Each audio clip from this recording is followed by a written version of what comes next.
بسم اللہ الرحمن الرحیم۔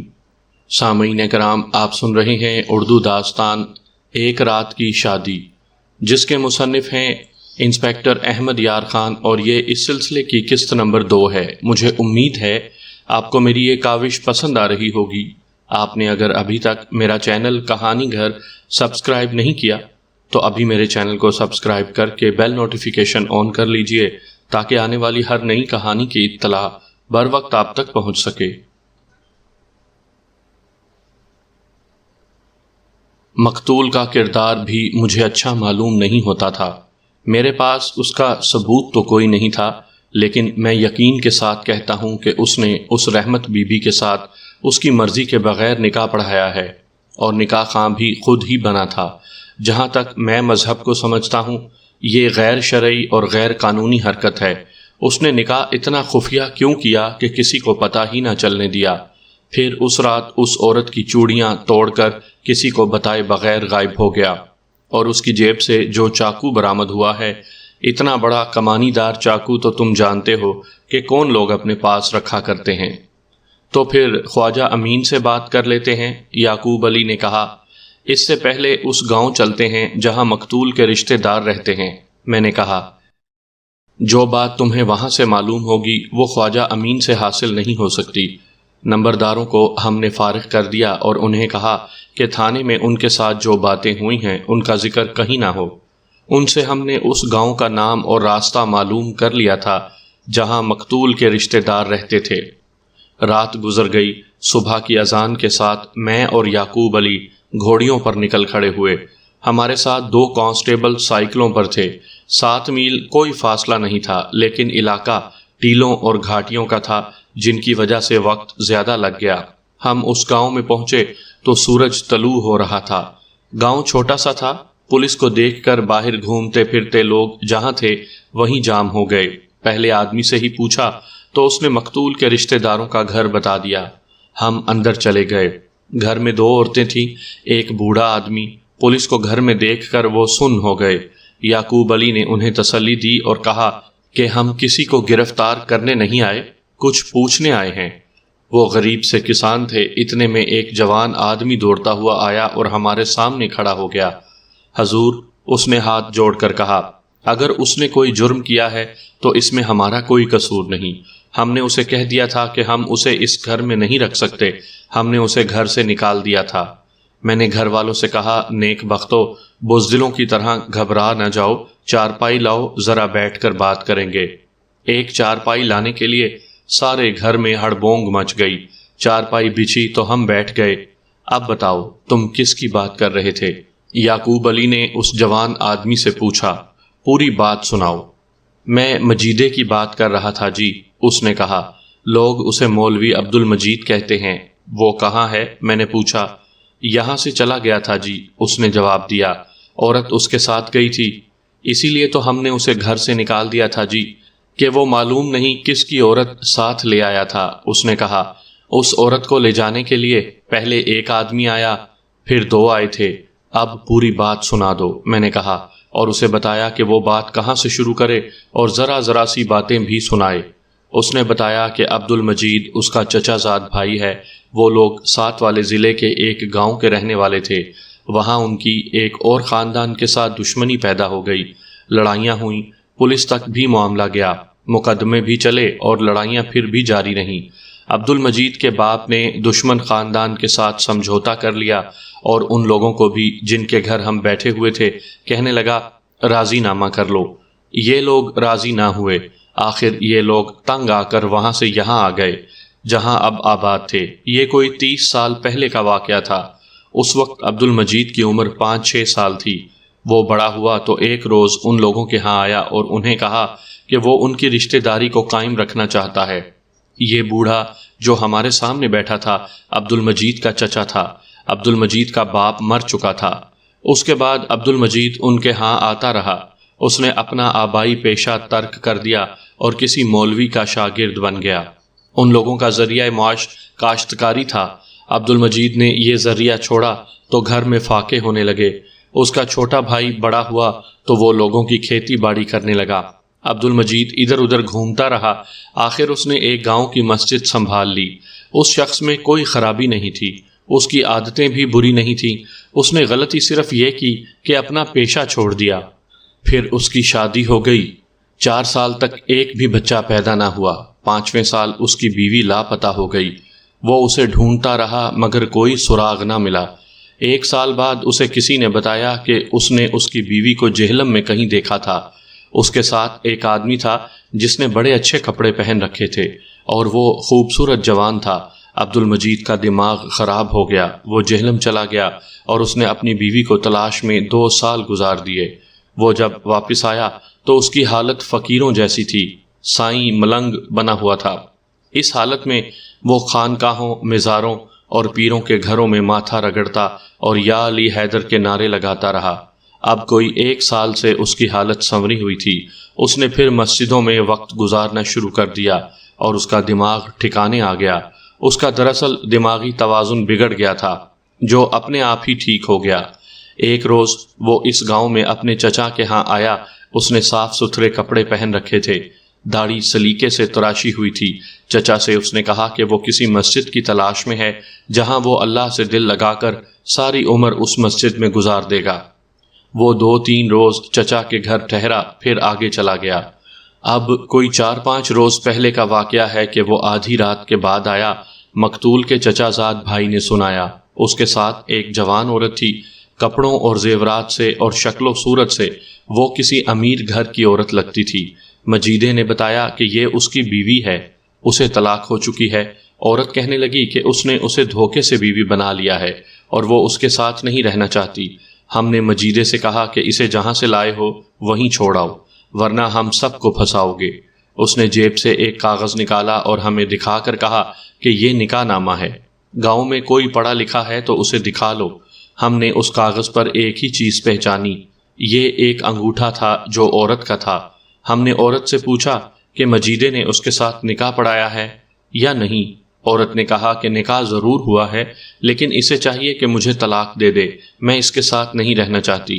ہم یہ سمجھے کہ اس عورت کو مجیدے نے سبز باغ دکھائے ہوں گے اور بتایا ہوگا کہ وہ بہت امیر آدمی ہے۔ اس عورت نے ہاں کر دی ہوگی۔ اب گاؤں میں آ کر اس پر حقیقت کھلی ہے۔ مجیدے نے عورت کو دھمکی دی کہ وہ چپ نہ ہوئی تو وہ اسے قتل کر دے گا۔ عورت چپ ہو گئی۔ مجیدے نے ہمیں بتایا کہ اس عورت کو خاوند نے اس لیے طلاق دی تھی کہ اس کے چال چلن پر شبہ تھا، اور مجیدے کو خواب میں اشارہ ملا تھا کہ اس عورت سے بھولے بھٹکے ایک گناہ ہو گیا ہے، تم اس کے ساتھ شادی کر لو اور اسے اور زیادہ گناہوں سے بچا لو، ورنہ خاوند سے آزاد ہو کر یہ گناہ گار ہو جائے گی۔ مجیدے نے ہمیں بتایا کہ اس نے اس کے ساتھ گواہوں کی موجودگی میں نکاح کیا ہے، اس کے ساتھ کوئی دھوکہ نہیں ہوا۔ وہ کہتا تھا کہ تم لوگ اس راز کو نہیں سمجھ سکتے، اس عورت پر شیطان کا قبضہ ہو گیا ہے، خدا نے مجھے حکم دیا ہے کہ میں اسے شیطان سے آزاد کرواؤں۔ حضور، ہم ان پڑھ اور گنوار لوگ ہیں، ہم اس کی بات مان گئے۔ وہ حدیث اور قرآن پاک کی باتیں کرتا تھا۔ عورت کو اس نے ساتھ والے کمرے میں بٹھا دیا، وہ روتی تھی۔ مجیدے نے اندر جا کر دروازہ بند کر لیا، بہت دیر بعد باہر نکلا۔ اس کے بعد عورت کچھ نہ بولی۔ دوسرے دن پچھلے پہر شہر کا ایک آدمی آپ کی طرح مولوی عبد المجید کو پوچھتا ہمارے گھر آیا۔ مجیدہ گھر تھا، وہ آدمی اسے باہر لے گیا۔ ہمیں معلوم نہیں کہ ان دونوں کے درمیان کیا باتیں ہوئیں۔ مجیدہ بہت دیر بعد آیا۔ ہم نے اس سے پوچھا کہ یہ آدمی کون تھا؟ اس نے بتایا کہ یہ شہر یعنی اس قصبے کا ایک نیک اور پارسا آدمی تھا۔ مجھ سے پوچھنے آیا تھا کہ یہ عورت تمہیں پریشان تو نہیں کرتی؟ اس کے ساتھ میرا نکاح اسی آدمی نے پڑھایا تھا۔ اس نے بھی مجھے کہا تھا کہ اس عورت کی زندگی سنوار دو، یہ جوان ہے اور کوئی آدمی اسے قبول کرنے کے لیے تیار نہیں کیونکہ اس پر تہمت لگی ہے، اگر اس کی دوسری شادی نہ ہوئی تو یہ گناہ گار ہو جائے گی۔ ہم نے مجیدے کی یہ بات بھی مان لی۔ اس سے اگلے دن یہی آدمی ایک اور آدمی کو ساتھ لے کر آیا اور وہ مجیدے کو باہر لے گئے۔ مجید بہت دیر بعد واپس آیا اور اس نے وہی بات سنائی جو ایک روز پہلے سنائی تھی۔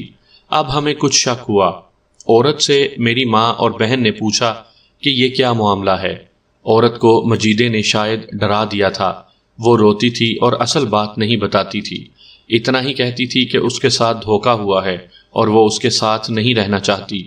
میرے باپ یعنی مقتول کے چچا نے اور میں نے مجیدے سے کہا کہ وہ سچ بات بتا دے۔ ہم اب ماننے کے لیے تیار نہیں تھے کہ شہر کے معزز آدمی اس کے پاس یہ پوچھنے آتے ہیں کہ عورت اسے پریشان تو نہیں کر رہی۔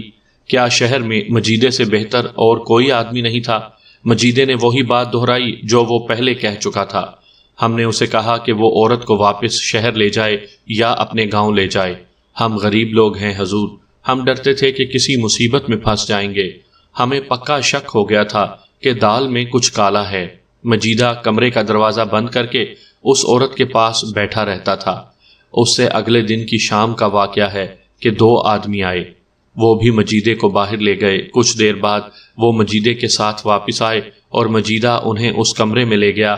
ہمیں معلوم نہیں کہ ان میں کیا باتیں ہوتی رہیں۔ میرے باپ نے مجیدے کو باہر بلایا اور کہا کہ اب ہم اسے اور اس عورت کو اپنے گھر میں نہیں رکھ سکتے اور وہ ابھی یہاں سے نکل جائے۔ دراصل جی اب گاؤں کے لوگ بھی ہم سے پوچھنے لگے تھے کہ تمہارے گھر یہ اجنبی لوگ کیوں آتے ہیں اور یہ عورت کون ہے؟ آپ خود سب کچھ سمجھتے ہیں جی۔ لوگوں کو کچھ اور شک ہونے لگا تھا۔ ہم نے سوچا کہ اس سے پہلے کہ گاؤں کے بڑے ہم پر کوئی الٹا سیدھا الزام لگا بیٹھیں اور ہمارے لیے جواب دینا مشکل ہو جائے، ہم اس عورت کو ہی چلتا کر دیں۔ ہم نے مجیدے کو مجبور کر دیا کہ وہ اس عورت کو لے کر یہاں سے چلا جائے، ورنہ ہم گاؤں کے بڑوں کو بلا کر اسے اور عورت کو ان کے سامنے کھڑا کر دیں گے۔ وہ کمرے میں چلا گیا اور تھوڑی دیر بعد وہ ان 2 آدمیوں اور عورت کے ساتھ چلا گیا۔ آج آپ آ گئے ہیں۔ میں نے جو کچھ بتایا ہے بالکل سچ بتایا ہے۔ ہم یہ باتیں مجیدے کے سامنے بیٹھ کر بھی کہیں گے، ہم پر آپ کوئی شک نہ کریں۔ میں نے اور یعقوب علی نے اس سے اور اس کے باپ سے کچھ اور باتیں پوچھیں۔ ان کی عورتوں سے اس عورت کے متعلق بہت کچھ پوچھا۔ وہ عورت یقیناً رحمت بی بی تھی۔ اس نے ان عورتوں کو نہیں بتایا تھا کہ یہ کیا معاملہ ہے۔ وہ مقتول سے ڈری ہوئی معلوم ہوتی تھی۔ مجھے یہ شک تھا کہ قاتل یہی لوگ ہو سکتے ہیں۔ میں نے اس شک کے پیش نظر ان پر بہت جرا کی۔ وہ بہت پریشان ہوئے، بوڑھے کے آنسو نکل آئے۔ ہم انہیں یہ بتائے بغیر کہ ان کا مجیدہ قتل ہو گیا ہے وہاں سے آ گئے۔ اب ہم مایوس نہیں تھے، پردے اٹھنے لگے تھے۔ مجھے بڑا اچھا شغل مل گیا تھا اور میرا نشہ پورا ہو رہا تھا۔ اللہ مشکلیں آسان کر دیا کرتا ہے۔ ایک بات واضح ہو گئی تھی کہ پہلا آدمی جو مقتول کے پاس اس گاؤں میں گیا تھا وہ خواجہ امین تھا۔ اس کا گواہ 1 نمبردار تھا۔ میں یہ سمجھا کہ خواجہ امین نے اس عورت کا نکاح مقتول کے ساتھ زبردستی پڑھایا ہے۔ یعقوب علی کہتا تھا کہ مقتول نے سب کے ساتھ دھوکہ کیا ہے۔ ہم تھانے میں پہنچے تو خدا نے ہمارے لیے وہاں ایک اور روشنی پہنچا رکھی تھی۔ یہ روشنی ہمیں تھانے کی مخبری اور جاسوسی کے نظام کے ذریعے ملی تھی۔ ایک معزز مخبر ہمارے انتظار میں بیٹھا تھا۔ اس سے پوچھا کہ وہ کیا خبر لایا ہے۔ اس نے کوئی اہم بات نہ سنائی۔ اس کی لائی ہوئی خبر ہمارے کسی کام کی نہیں تھی۔ ہم گاؤں سے جو کچھ سن کر آئے تھے اس کی روشنی میں اس آدمی سے خواجہ امین کے متعلق کچھ معلوم کرنا ضروری سمجھا۔ مجھے شک ہونے لگا کہ خواجہ امین خواہ کیسا ہی نیک آدمی ہو، اگر قتل میں اس کا ہاتھ نہیں تو رحمت بی بی کے نکاح کے ساتھ اس کا گہرا تعلق ہے۔ وہ مقتول کے پیچھے کیوں گیا تھا؟ اسے باہر لے کر کیوں گیا تھا؟ اس کے ساتھ کیا باتیں کی تھیں؟ میں نے اس معزز مخبر سے پوچھا کہ خواجہ امین کی پرائیویٹ زندگی کے متعلق کیا جانتا ہے۔ اس نے بتایا کہ خواجہ امین شہر کا سرکردہ آدمی ہے، مذہب کے کاموں میں اور لوگوں کی بھلائی کے کاموں میں پیش رہتا ہے۔ کیا وہ اپنے بہنوئی خواجہ اللہ بخش کی طرح مذہب میں ڈوبا ہوا ہے؟ یعقوب علی نے پوچھا۔ اتنا نہیں، اس نے جواب دیا۔ خواجہ امین چالاک اور ہوشیار آدمی ہے، وہ جو رنگ چاہے اپنے اوپر چڑھا لیتا ہے۔ خواجہ اللہ بخش کا اٹھنا بیٹھنا صرف اپنے جیسے آدمیوں کے ساتھ ہے، لیکن خواجہ امین کا دوستانہ شہر کے غنڈوں اور بدماشوں کے ساتھ بھی ہے۔ اس کے ساتھ اس ضمن میں باتیں کرتے کرتے بات ذرا دور نکل گئی، بلکہ بات خواجہ خاندان کے گھر میں داخل ہو گئی۔ ہمارے اس مخبر نے اس خاندان کی مستورات کی تعریف کی، لیکن اب اس خاندان میں کچھ گڑبڑ ہو گئی ہے۔ اس نے کہا اب ہم گپ شپ لگا رہے تھے، اس لیے اس نے یہ بات گپ شپ کے انداز سے سنائی۔ کہنے لگا خواجہ اللہ بخش کی پڑوسی عورتوں نے یہ بات پھیلائی ہے کہ اس کی بیوی کہیں ادھر ادھر ہو گئی تھی۔ وہ پردہ نشین عورت ہے، میں نہیں مانتا وہ اپنی ہوش میں ادھر ادھر ہو گئی ہوگی، لیکن لوگوں کو کسی گھر کی ذرا سی بات معلوم ہو جائے تو وہ اسے بڑا دلچسپ قصہ بنا دیتے ہیں۔ کیا قصہ بنایا ہے لوگوں نے؟ یعقوب علی نے اشتیاق سے پوچھا۔ میرے بھی کان کھڑے ہوئے۔ خواجہ اللہ بخش کے 2 بچے چھوٹے ہیں، اس نے کہا۔ ایک صبح 3-4 دن ہوئے دونوں بچے رو رہے تھے اور بے بے بے بے پکار رہے تھے۔ وہ ماں کو بے بے کہتے ہیں۔ ایک پڑوسی عورت کسی کام سے ان کے گھر میں گئی۔ خواجہ اللہ بخش بچوں کو بہلا رہا تھا اور بہت پریشان تھا۔ اس عورت نے اس سے پوچھا کہ ان کی ماں کہاں ہے؟ خواجہ نے بتایا کہ اپنے ماں باپ کے گھر گئی ہے، ابھی آ جائے گی۔ یہ عورت واپس آ گئی، بچوں کی ماں نہ آئی۔ خواجہ اللہ بخش اپنے کام پر بھی نہ گیا، اس کے سسرال دوسرے محلے میں ہیں۔ یہی عورت بچوں کے رونے کی آواز پر پھر وہاں چلی گئی اور خواجہ اللہ بخش سے کہا کہ کیسی ماں ہے کہ بچوں کو روتا چھوڑ گئی ہے، انہیں ساتھ لے جاتی۔ اس نے خواجہ سے کہا کہ وہ اسے بلا لاتی ہے۔ خواجہ نے اسے کہا کہ وہ نہ جائے، ابھی آ جائے گی، لیکن اس عورت نے پڑوس کا حق ادا کرنا ضروری سمجھا۔ خواجہ اللہ بخش کے روکنے کے باوجود اس کے سسرال چلی گئی۔ اس کی زبانی یہ بات سب کو معلوم ہوئی، بچوں کی ماں اپنے ماں باپ کے گھر نہیں گئی تھی۔ اس عورت نے وہاں بتایا کہ اس کے بچے رو رہے ہیں اور وہ معلوم نہیں کہاں چلی گئی ہے۔ آدھا دن گزر گیا، بچوں کی ماں نہ آئی۔ پھر کوئی اور عورت اس کے گھر گئی تو اسے بھی اللہ بخش نے یہی بتایا کہ ان کی ماں اپنے ماں باپ کے گھر گئی ہے، ابھی آ جائے گی۔ شاید یہ عورت بھی خواجہ کے سسرال چلی گئی۔ ہوا یوں کہ خواجہ کی ساس آ گئی۔ خواجہ کا ایک بیٹا 10-11 سال کا ہے۔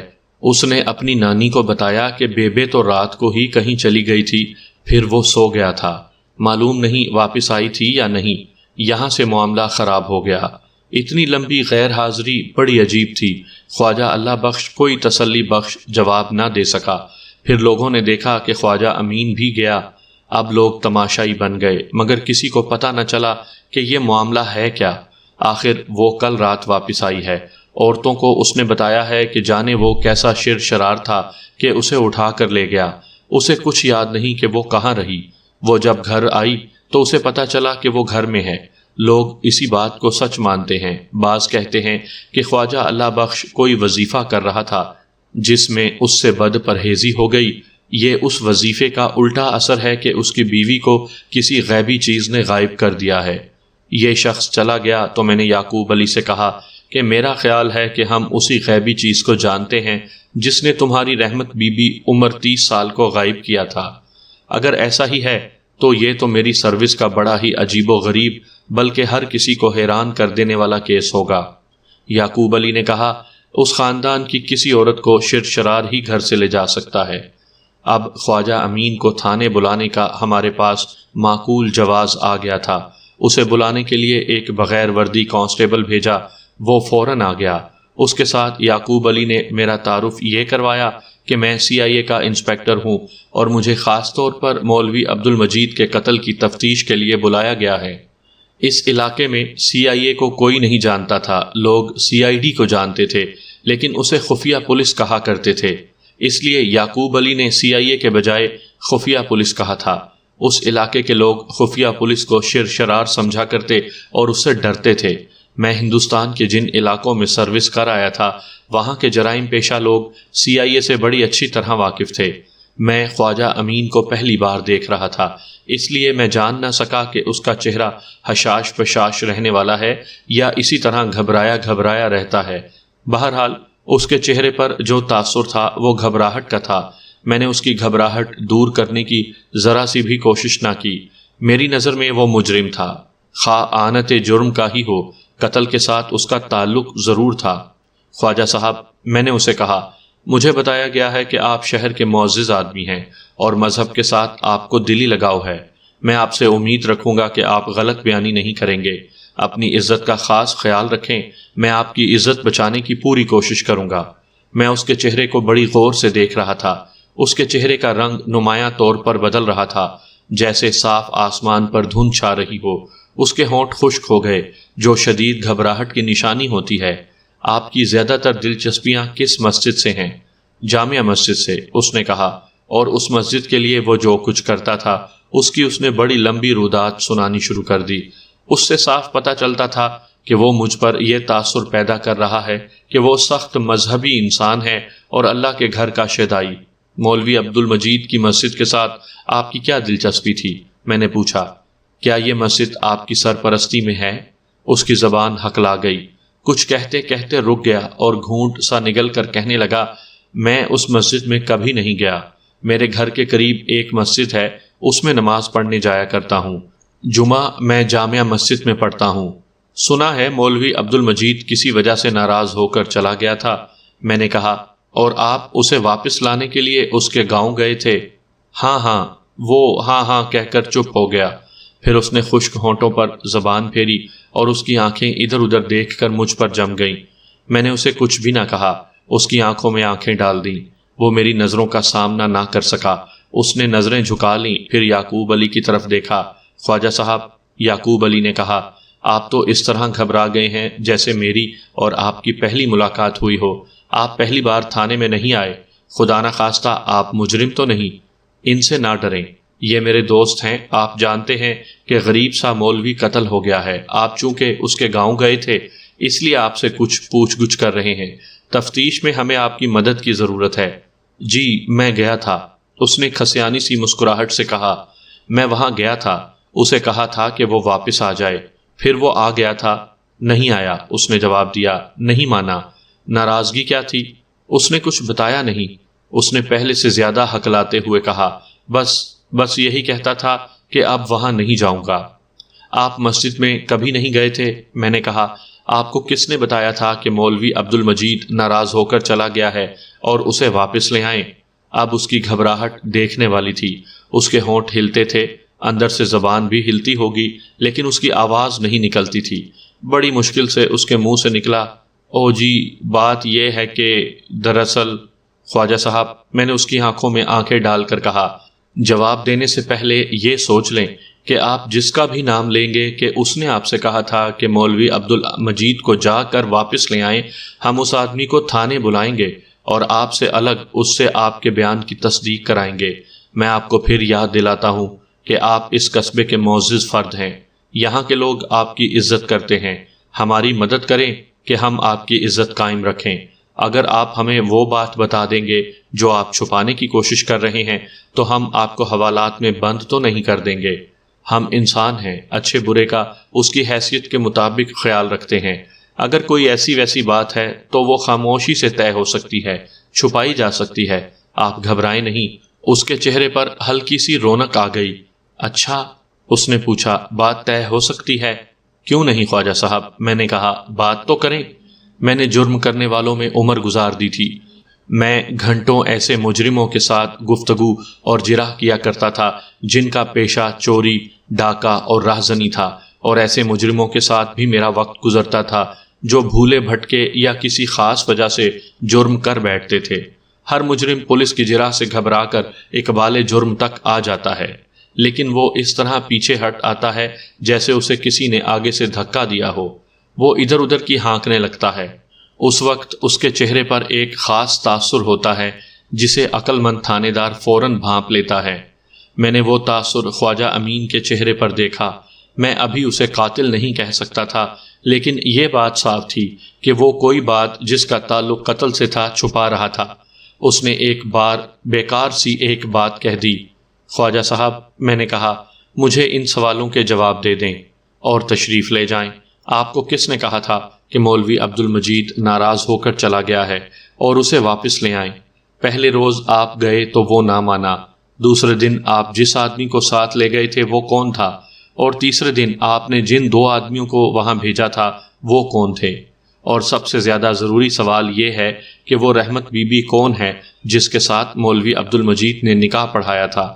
یہ خیال رکھیں کہ ہم آپ کو سوچنے کے لیے کوئی وقت نہیں دیں گے، اور جب تک آپ ان سوالوں کے صحیح جواب نہیں دیں گے آپ تھانے سے باہر نہیں جا سکیں گے۔ آپ مجھے یہ اجازت دیں کہ دوسرے روز میں جسے ساتھ لے گیا تھا اسے اپنے ساتھ لے آؤں۔ اس نے کہا، میں فوراً آ جاؤں گا۔ میری ہنسی نکل گئی۔ خواجہ امین صاحب، میں نے اسے کہا، آپ لکڑی کے کسی بیوپاری کے ساتھ بات نہیں کر رہے، آپ کے سامنے 2 تھانے دار بیٹھے ہیں۔ یہ تو اب واضح ہو چکا تھا کہ اس شخص کا جرم کے ساتھ تعلق ہے۔ اگر وہ ذرا سا بھی چالاک اور ہوشیار ہوتا تو کہہ سکتا تھا کہ مجھے کچھ بھی معلوم نہیں، لیکن وہ فطرت کے لحاظ سے مجرم نہیں تھا، وہ صرف ہکلا رہا تھا اور گھبرا رہا تھا۔ میں نے سوچا کہ اس کے پاؤں کے نیچے سے ساری زمین کھینچ لی جائے۔ مجھے یہ شک نہیں تھا کہ جس رحمت بی بی کے ساتھ مقتول کا نکاح ہوا تھا وہ خواجہ امین کی بہن یعنی خواجہ اللہ بخش کی بیوی تھی۔ خواجہ اللہ بخش زندہ اور سلامت تھا، اس نے اپنی بیوی کو طلاق نہیں دی تھی۔ اس کا نکاح مقتول کے ساتھ کس طرح ہو سکتا تھا؟ مجھے ایک اور شک ہو رہا تھا، ضروری نہیں تھا کہ خواجہ اللہ بخش مذہبی آدمی تھا تو اس کی بیوی بھی ایسی ہی ہو۔ پولیس اچھی طرح جانتی ہے کہ انسان کیسے کیسے حیران کن جرائم کیا کرتے ہیں۔ کسی جرائم پیشہ آدمی کی بیوی کا نیک پاک ہونا اور کسی پارسا کی بیوی کا بد چلن ہونا کوئی عجوبہ نہیں۔ میں نے ایسے کئی کیس دیکھے تھے، یہ نکاح مجھے فراڈ لگتا تھا جو مقتول نے کیا تھا۔ عین ممکن تھا کہ خواجہ اللہ بخش کی بیوی مقتول کے ساتھ چلی گئی ہو، اس کے غائب ہو جانے کی شہادت تو مل ہی گئی تھی۔ وہ اس رات واپس آئی جس رات مولوی عبد المجید قتل ہوا تھا۔ اس کا کھرا قصبے سے جا نہیں رہا تھا، دیہات سے آ رہا تھا۔ خواجہ صاحب، میں نے پوچھا، آپ کی بہن کا نام رحمت بی بی ہے نا؟ وہ جو خواجہ اللہ بخش کی بیوی ہے، وہ کہاں غائب ہو گئی تھی؟ میں نے اس کے چہرے پر نگاہ ڈالی، اس کا رنگ لاش کی طرح پھیکا سفید ہو گیا۔ اس نے پھر بھی سنبھلنے کی کوشش کی اور ہکلا کر بولا، وہ تو جی کوئی شرار تھا، ہم نے…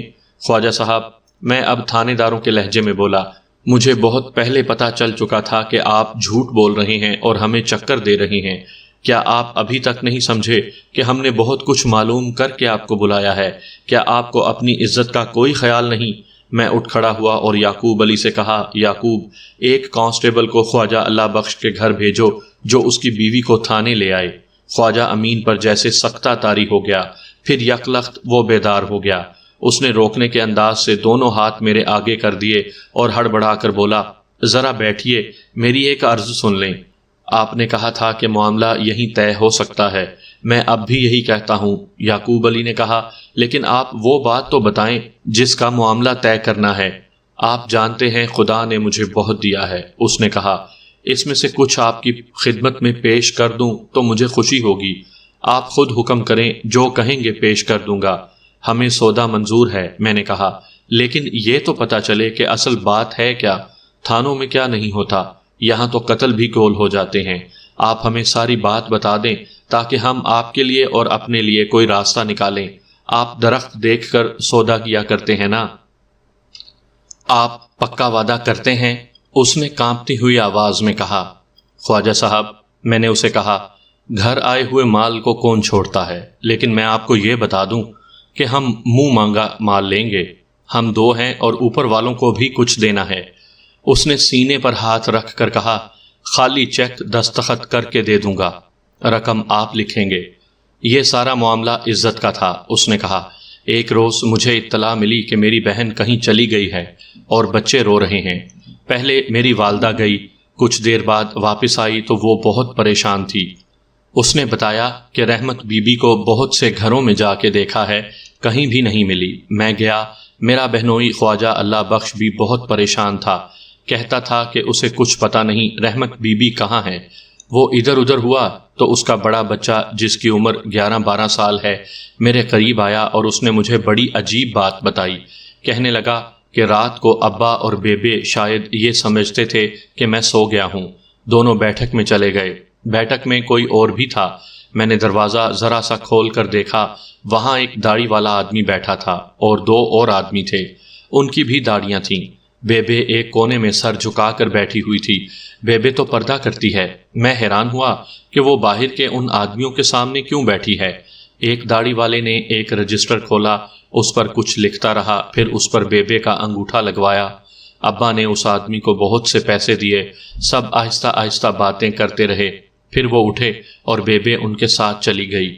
میں دوڑ کر چارپائی پر لیٹ گیا۔ صبح ابا سے پوچھا کہ بیبے کہاں گئی ہے۔ ابا نے کہا کہ ابھی آ جائے گی۔ وہ نہ آئی تو میں نے ابا سے کہا کہ وہ رات کو ان آدمیوں کے ساتھ کہاں گئی ہے۔ ابا نے مجھے یہ کہہ کر ڈرا دیا کہ وہ جن تھے، وہ تمہاری بیبے کو لے گئے، آج شام تک واپس آئیں گے۔ وہ بچہ تھا، ڈر گیا، مگر ماں کی جدائی نے بچے کے دل سے ڈر نکال دیا اور اس نے مجھے بتا دیا۔ مجھے ایسے لگتا تھا جیسے خواب دیکھ رہا ہوں، کچھ سمجھ نہیں آ رہی تھی کہ یہ معاملہ کیا ہے۔ میں نے خواجہ اللہ بخش سے پوچھا کہ بچہ کیا کہتا ہے، رحمت بی بی کہاں ہے؟ اس کے آنسو نکل آئے اور بولا، بچہ ٹھیک کہتا ہے، لیکن میرے ساتھ دھوکہ ہو گیا ہے، یہ دھوکہ سننے سے پہلے میں آپ کو یہ بتا دوں کہ خواجہ اللہ بخش خبتی اور وہمی آدمی ہے، شریعت کا اتنا پابند کہ بیوی بچوں کو بھول جاتا ہے۔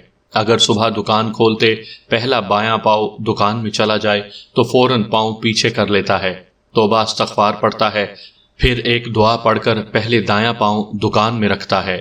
طبیعت کا سخت ہے، ذرا ذرا سی بات پر میری بہن کو ٹوکتا اور ڈانٹتا ہے۔ میری بہن کی طبیعت اور عادت کچھ اور ہے، خوش طبع عورت ہے۔ خواجہ اللہ بخش نے مجھے بتایا کہ وہ باہر سے آیا تو رحمت بی بی گھر نہیں تھی۔ تھوڑی دیر بعد وہ آ گئی تو خواجہ اللہ بخش نے بڑے غصے سے اسے کہا کہ میں گھر آیا بیٹھا ہوں اور تم شہر میں آوارہ پھر رہی ہو۔ رحمت بی بی کہاں ایسی تہمت برداشت کرنے والی تھی۔